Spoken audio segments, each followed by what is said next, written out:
Hello, hello les amis taureaux, ascendant taureau, signe lunaire en taureau, bienvenue pour ce tirage. Quelle est la surprise qui vous attend en janvier 2022? Pour certains, vous commencez à connaître cette formule. Bien sûr, il ne s'agit pas d'une guidance générale, mais bien d'une vidéo bonus que je vous offre chaque mois. La guidance générale viendra un petit peu plus tard pour ce mois-ci. Comme je tourne au mois de décembre, je tenais à vous souhaiter à tous d'excellentes fêtes de fin d'année et surtout d'aborder cette nouvelle année de la meilleure des façons. Alors très très bonne année 2022 à tous. C'est un tirage général qui ne peut pas parler à tous les taureaux de la même façon, donc prenez les informations qui vibrent avec ce que vous vivez. N'hésitez pas à faire votre propre lecture intuitive de ces énergies, d'en tirer les essences qui vous parlent et de laisser les autres messages qui ne sont peut-être pas pour vous. Vous pouvez regarder bien sûr les vidéos de votre signe ascendant et de votre signe lunaire pour avoir d'autres messages. Dans la barre d'infos, je vous mets mon adresse email pour tous ceux qui désiraient avoir des renseignements pour les guidances personnalisées. On commence tout de suite avec l'énergie de cette surprise, avec le tarot, l'arcane majeur du tarot qui correspond à votre surprise. Et nous avons le fou, le magnifique fou du tarot d'Irtis. Avec ce fou, on nous parle d'une certaine forme de libération, d'une certaine forme d'audace aussi, d'originalité peut-être. Vous allez, pendant ce mois de janvier, avoir suffisamment confiance en vous pour vous lancer dans peut-être soit une nouvelle aventure ou soit une nouvelle façon de faire ou une nouvelle façon de juger les choses. En tout cas, vous allez faire preuve d'audace, d'originalité, semble-t-il, avec confiance pour peut-être résoudre un problème ou aborder quelque chose que vous vivez actuellement. Le fou, c'est celui qui se libère, qui veut démarrer de nouvelles aventures. Et en dos de deck, en plus, on a le magicien. Donc, il y a quelque chose qui démarre pour vous. Vous vous évadez d'une ancienne situation pour commencer quelque chose de nouveau.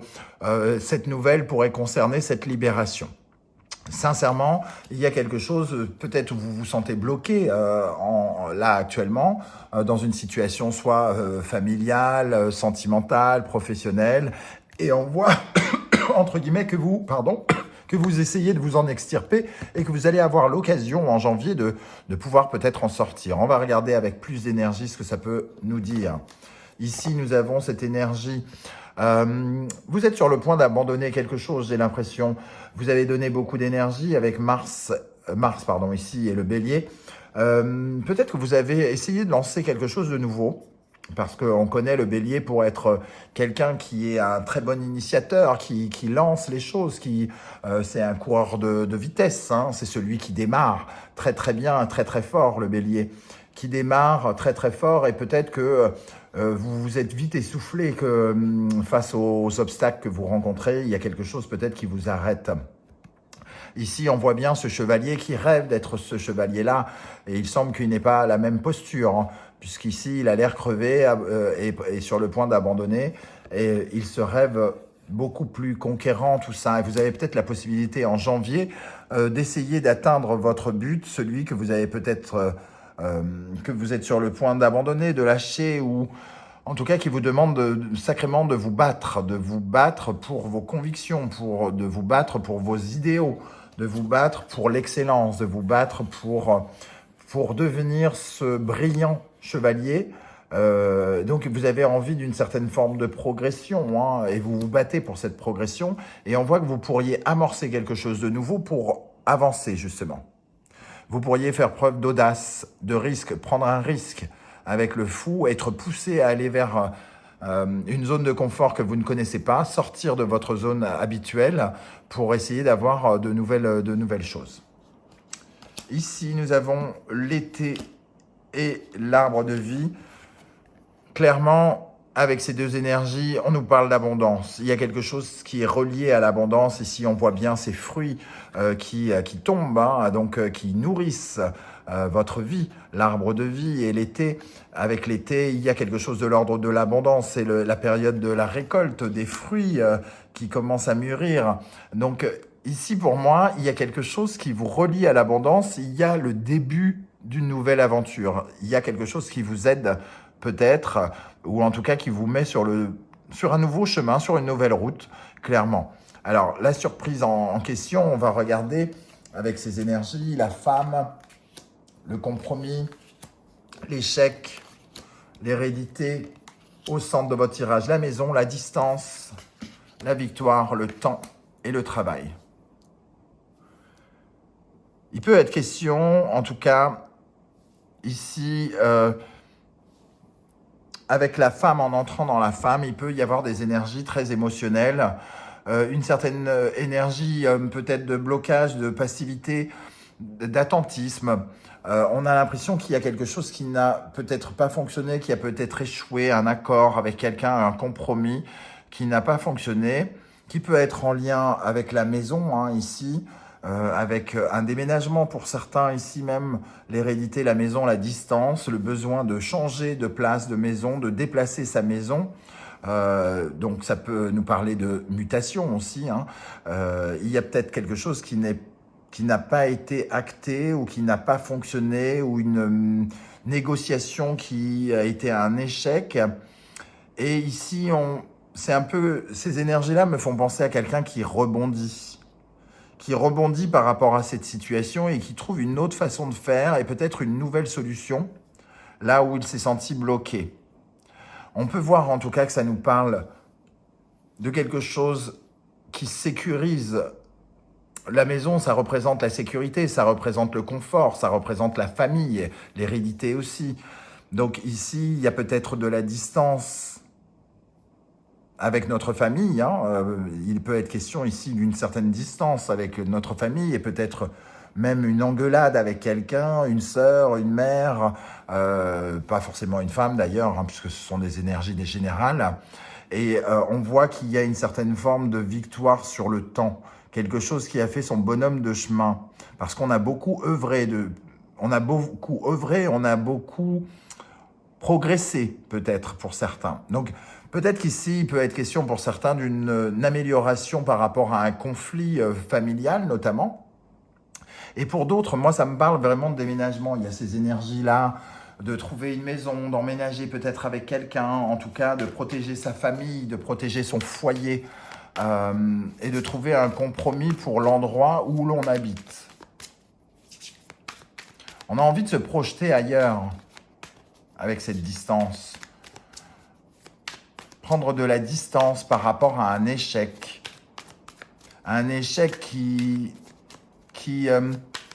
nous a invités à, comment dire, peut-être à revoir notre conception de certaines choses et notamment d'avoir le sentiment que du temps a passé et qu'il est peut-être temps de revenir sur une nouvelle tentative de quelque chose.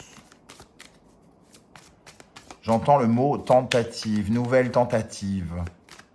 Je ne sais pas du tout comment ça va vous parler à certains d'entre vous. Est-ce que vous retentez une aventure que vous avez déjà tentée et qui n'a pas fonctionné avec quelqu'un, avec une entreprise?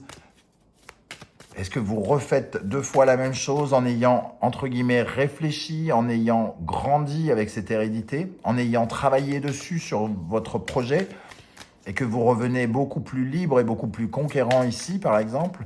Alors, on va regarder. Qu'est-ce qu'on a? Celle-ci, elle veut venir alors que je n'ai pas posé de questions. Je vais quand même regarder. Le 3 de Pentacle. Le 3 de Pentacle, c'est véritablement une sorte de collaboration nouvelle.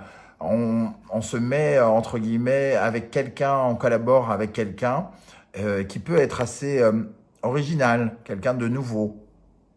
Mais on est dans le concret, c'est-à-dire qu'on passe d'une certaine manière dans le concret. On était peut-être bloqué dans une certaine forme de passivité, plutôt dans la tête ici, et tout à coup, on entre dans un nouveau schéma où on peut enfin mettre quelque chose en place.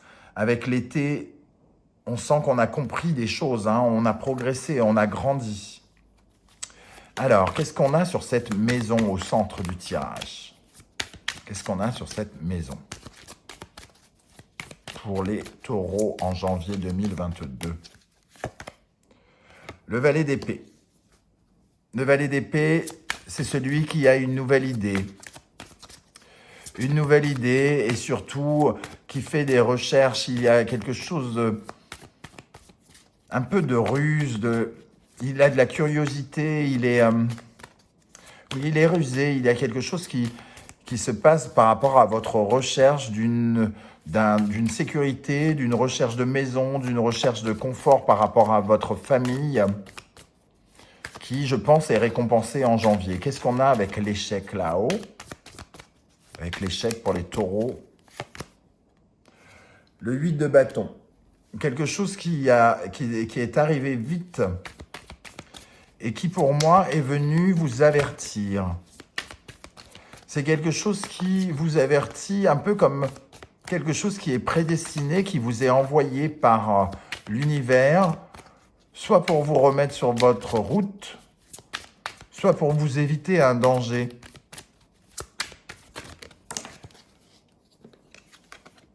Le 5 de Pentacle. Vous vous êtes senti démuni, abandonné, peut-être laissé pour compte, peut-être que vous avez été, d'une certaine manière, on vous a laissé tomber, peut-être. Une personne vous a donné le sentiment d'être seul et abandonné. Et ici, vous vous libérez de cette dépendance, parce que le fou, c'est quand même celui qui peut évoluer seul. C'est celui qui a suffisamment confiance en lui pour partir seul sur la route. Donc, vous pouvez être amené à rechercher une nouvelle zone de confort, une nouvelle maison, un nouveau lieu d'habitat, après avoir le sentiment d'avoir été peut-être trahi ou malmené par quelqu'un. Qu'est-ce qu'on a avec le travail en bas? Certains, ça peut peut-être leur parler de la vie professionnelle. C'est pas parce que la maison ici, ça peut être le foyer, le télétravail. On peut nous parler de mutation, comme je disais, de trouver un compromis pour partir ou pour avoir un nouveau poste qui nous aurait offert beaucoup de sécurité. On essaye de faire preuve de ruse pour convaincre, mais il y avait un blocage et qui se libère peut-être aujourd'hui. Alors, qu'est-ce qu'on a avec le travail pour les taureaux? L'As de Pentacle. Il y a la possibilité, comme je le disais, de commencer quelque chose de concret, et de repartir avec une énergie de feu. Avec le chevalier de bâton ici, on sent la vitesse revenir, il y a de l'action qui revient. Vous entrez avec la femme qui est plutôt celle qui réfléchit, celle qui pense, mais qui est peut-être un peu en retrait par rapport à l'action, et vous sortez un petit peu avec l'énergie de l'homme, c'est-à-dire celui qui est en mouvement, celui qui crée du mouvement et qui crée ce que la femme a pensé, imaginé. Donc il y a une progression ici qui vous permet en tout cas d'avancer. Et à mon avis, comme tout à l'heure je vous le disais, le magicien est là en dos de deck. Il y a quelque chose qui démarre pour vous et qui va vous apporter davantage de confort, peut-être un confort matériel pour certains avec cette maison ici, peut-être un nouveau salaire par exemple, là où on se sentait démuni, où on a peut-être été viré, peut-être même, ou en tout cas laissé pour compte, avec le sentiment de se sentir appauvri, pauvre, avec ce 5 de Pentacle. Voilà les amis, Taureau, comment ça me parle? N'hésitez pas à me dire en commentaire comment vous ressentez ce tirage. Est-ce que ça vous parle? Comment ça vous parle précisément à vous? Et si vous avez aimé cette vidéo, vous pouvez la liker s'il vous plaît, vous abonner et partager sur vos réseaux sociaux. N'oubliez pas que YouTube fonctionne avec des algorithmes et tous vos likes, tous vos commentaires permettent à mes vidéos et donc à ma chaîne de sortir du lot et d'exister, parce que le but pour moi, c'est quand même que les gens puissent voir mes vidéos. Et je vous en remercie. Je vous souhaite encore une fois de très très bonnes fêtes de fin d'année et un très joyeux Noël pour ceux qui fêtent Noël, et pour les autres, et pour vous tous, pardon, une très très bonne année 2022. À très vite. Ciao, ciao.